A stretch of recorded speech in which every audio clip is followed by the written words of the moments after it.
Iyi ni Daily Magic nk'ibisanzwe. Murabizi ko Iran yagabweho ibitero na Leta Zunze Ubumwe za Amerika ifatanyije na Israel, aho kugeza ubu ngubu ibiganiro ntacyo byatanze, ahubwo ibitero biracyakomeje ku mpande zombi. Hari umuhora rero witwa Hormuz cyangwa se Strait of Hormuz, inzira y'amazi ifite akamaro gakomeye cyane ku isi hacishwamo peteroli. Iyi nzira murabizi neza ko Donald Trump ejobundi yatangaje ko nyuma y'uko ibiganiro byanze cyangwa se nta kintu kivuyemo, agiye gufata umwanzuro wo kuwufungura iya muhora.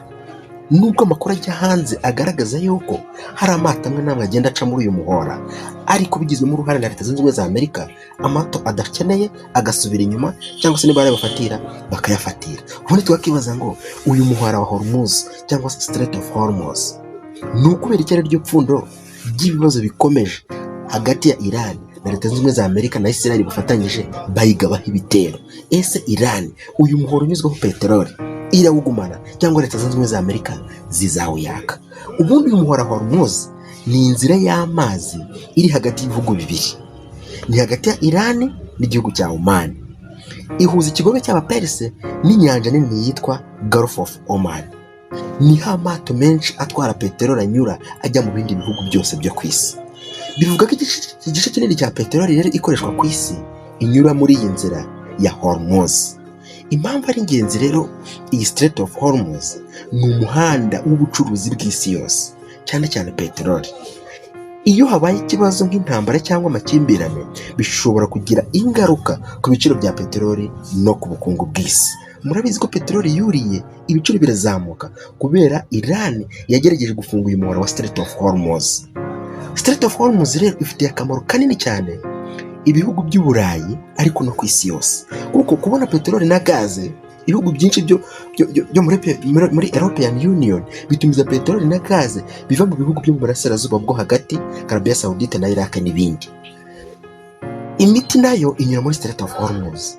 Iyo rero uyu muhora wa Strait of Hormuz ufunzwe, ni ukuvuga ko ibihugu by'Uburayi ariko n'isi muri rusange bahita bahura n'ibibazo bikomeye cyane. Ibiciro bya peteroli birazamuka ku isi, ibintu bituma ubukungu bw'isi bugerwaho n'izamuka ry'ibiciro cyangwa se inflation. Ni inzira rero y'ingenzi ku bucuruzi bw'amato hagati ya Aziya n'isi yose. Ibihugu rero by'Uburayi bifite ubucuruzi bwinshi n'icyo gice cya Strait of Hormuz, bityo igomba kwigengesera ku buryo iyi nzira itagomba gufungwa. Ari nayo mpamvu ibihugu bigize umuryango w'Iburayi cyangwa se European Union byagerageje kudafasha Donald Trump mu gihe yagabaga ibitero kuri Iran, kuko Iran nta kindi kintu yatangiraga kubwira ibindi bihugu ko yagombaga guhita ifunga Strait of Hormuz. Kandi uyu muhora Hormuz kugira ngo iyo ufunzwe, ibihugu by'Iburayi byose bihita bigira ikibazo gikomeye cyane. Niyo mpamvu byigengesera mu kugira ngo bifashe Donald Trump mu kurwanya Iran. Murabizi nk'Ubufaransa bwagerageje kugira ngo bwumvishe Donald Trump ko atagomba gutera Iran, kuko Iran niho ibicuruzwa byinshi cyane bifatiye runini ibihugu bigize European Union. Noneho byahise bihura n'ibibazo bikomeye cyane mu gihe Iran yagize ifata umwanzuro wo gufunga Strait of Hormuz. Ubwo rero kudafasha Donald Trump kuri ibi bihugu byari bifite ishingiro. European Union rero ifite inyungu mu gutuma aho hantu habaho amahoro n'umutekano, kuko ikibazo cyahabera kigira ingaruka ku isi yose. Rero Strait of Hormuz kuba iba muri Iran nta garuka Iran yayishyizeho cyangwa se Oman yayishyizeho, ahubwo ni imiterere y'isi. Iyi Strait of Hormuz ni umuyoboro muto w'amazi uhuza inyanja ebyiri, uherereye hagati y'ibice bibiri by'isi, hejuru ni Iran, hepfo ni Oman. Ibi byatewe rero nuko imigabane y'isi cyangwa se tectonic plate yigeze kugongana bigakora uwo muyoboro w'amazi ari wo Hormuz. Iran rero iri ku ruhande rwo hejuru, Oman ikaba ku ruhande rwo hepfo. Bivuze ngo ntabwo iri muri Iran gusa, ahubwo ni inzira iri hagati y'ibihugu bibiri, Iran na Oman. Ariko wakibaza ngo ni ukubera iki bakunda kuvuga Iran? Bavuga Strait of Hormuz, twese tukumva Iran. Iran ni uko ari cyo gihugu kinini kandi gifite ingufu za gisirikare hafi aho ngaho. Ni ukuvuga ngo gifite ingufu kurusha Oman.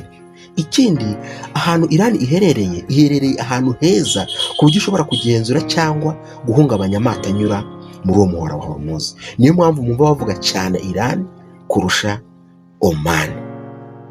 ibumoso rero niho hari Persian Gulf, iburyo hakaba Gulf of Oman. Ni nk'irembo rito rihuza inyanja nini n'indi. Amato yose ava muri Persian Gulf agomba kunyura aho ngaho. Niyo mpamvu ari ahantu h'ingenzi cyane cyane ku isi yose. Ahanini rero peteroli inyura muri uyu muhora wa Strait of Hormuz iva mu bihugu bitunganya peteroli nyinshi cyane ku isi, aribyo nka Arabia Saudite, Iraq, Kuwait, Leta Zunze Ubumwe z'Abarabu, Qatar ndetse na Iran ubwayo, kuko nayo hari peteroli ikora. Rero kugira ngo ijye mu bindi bice by'isi igomba kunyura muri Strait of Hormuz, kuko akenshi ijya mu Burayi, ni nayo tubona muri Afurika, ni nayo ijya mu Bushinwa, ikajya mu Buyapani, mu Buhinde n'ahandi hose hatandukanye. Ubwo rero Strait of Hormuz ni inzira y'ingenzi mu burasirazuba bwo hagati, kuko ituma iyo peteroli yose yakozwe n'ibyo bihugu igera ahandi. Bivuze ngo Strait of Hormuz ifunzwe, iyo peteroli ntabwo ishobora gucuruzwa. Peteroli iva mu burasirazuba bwo hagati igaca muri Hormuz, igakomeza mu nyanja nini, noneho ikagera mu bice bitandukanye by'isi. Ni ukuvuga ko rero nta yindi nzira yoroshye ihari yo gusohora peteroli nyinshi ikorwa n'ibyo bihugu. Niyo mpamvu Hormuz ari ingenzi cyane, ni nk'umuryango w'ingenzi w'isi yose. Ni ikibazo rero kuba Strait of Hormuz yatekerezwa gufungwa, kuko bihita bigira ingaruka ku isi yose. Mu by'ukuri rero Strait of Hormuz ni ntoya, ariko wakibaza ngo kubera iki Strait of Hormuz ari ntoya ariko ikaba iteza ibibazo bikomeye cyane. Iyi Strait of Hormuz niyo nzira imwe rukumbi ya peteroli. Ibihugu byinshi byo mu kigobe cya Perse, Arabia Saudite na Iraq na Kuwait bicisha peteroli nyinshi cyane muri uyu muhora. Nta yindi nzira yoroshye yasimbura uwo muhora. Uherereye hafi ya Iran, igihugu gifite amakimbirane n'ibindi bihugu bikomeye cyane. Iran rero ishobora kuvuga ko yafunga uwo muhora igihe ibintu byaba bikomeye.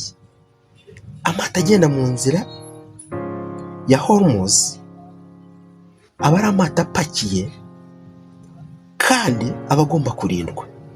Iyo rero Strait of Hormuz habayemo ikibazo, bagerageza gutegamo ibisasu. Murabizi ko Iran ejo bundi yabivuze ko ishaka gutegamo ibisasu kugira ngo ubwato idashaka ko bucamo, cyangwa se Leta Zunze Ubumwe nishaka kwataka iyo Strait of Hormuz izaturikana n'ibyo bisasu.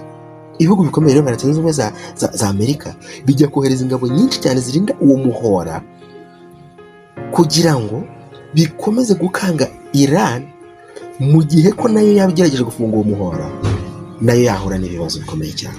Mu magambo make rero Strait of Hormuz ifite agaciro gakomeye cyane ku isi. Ni umuryango uhuza ibintu byinshi cyane binyura mu nyanja biturutse mu burasirazuba bwo hagati bigera ku isi yose. Strait of Hormuz ni ingenzi kuba Iran ivuga ko igiye kuwufunga, niyo mpamvu ibihugu byose bihita bihaguruka. Kora subscribe kuri channel yacu. Iyi ni Daily Magic nk'ibisanzwe.